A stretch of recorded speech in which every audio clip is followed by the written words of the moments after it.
on conservative values on college campuses. A University of Colorado professor is assigning anti-Trump material as, yes, required reading.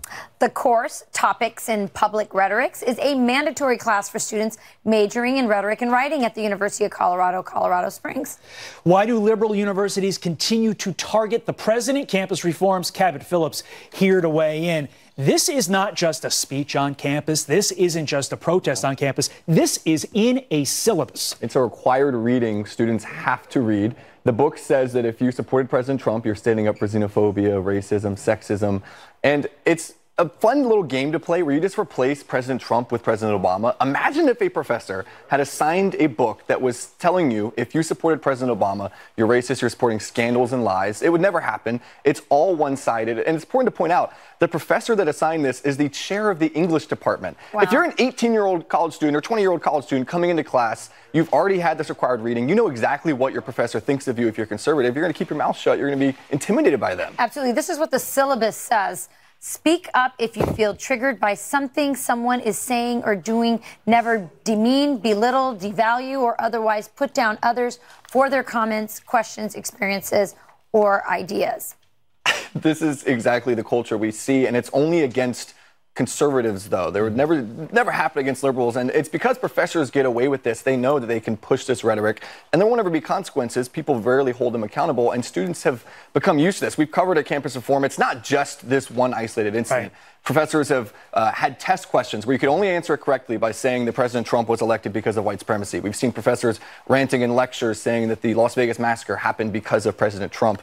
And so this is a one-sided issue. You never see conservative professors going off. I have a daughter going to college this fall. What's the recourse that students have? I mean, how do they fight back? Well, the student in this case who tipped us off at Campus Reform about this did so anonymously because they were fearful of retribution from the professor. I think it comes down to actually standing up and making people aware of what's going on here. And that's the only thing that's going to change. The university responded, we want to be fair to them. And they say we at the University of Colorado, Colorado Springs have always been and will continue to be committed to the principles of free speech, academic freedom, and respect for diverse viewpoints. Most importantly, we remain committed to the students we teach and their right to explore new concepts and viewpoints. That's a nice flowery statement. The great PR statement. This always comes. These statements come after people get caught. These apology statements. They're not changing the syllabus. They're not changing the syllabus, and it's also important to realize why are professors doing this? What's the motivation? It's because they are the number one people purveying the political correctness culture. And who's the number one person that's fighting the PC culture? It's President Trump. He's empowered people that are tired of the business as usual PC culture, turned it on its head, and they view him as a direct threat to the society that they want to set up where everyone, thinks exactly the same, and he's trying to turn that on its head in many ways, and that's why they're coming out against it. All three of us, and I'm not trying to state our ages, but all three of us had liberal professors. Professors have been liberal since the dawn of time. This is next level stuff that is trying to indoctrinate and silence speech.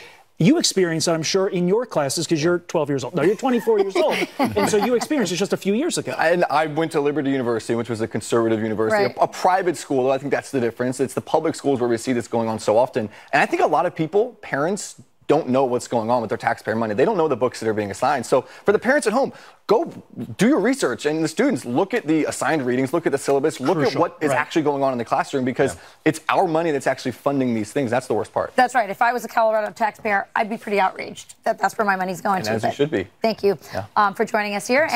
Appreciate it. Of course. The liberal bias doesn't stop on college campuses. Facebook censoring PragerU University videos just like this. Take a look. You are totally free.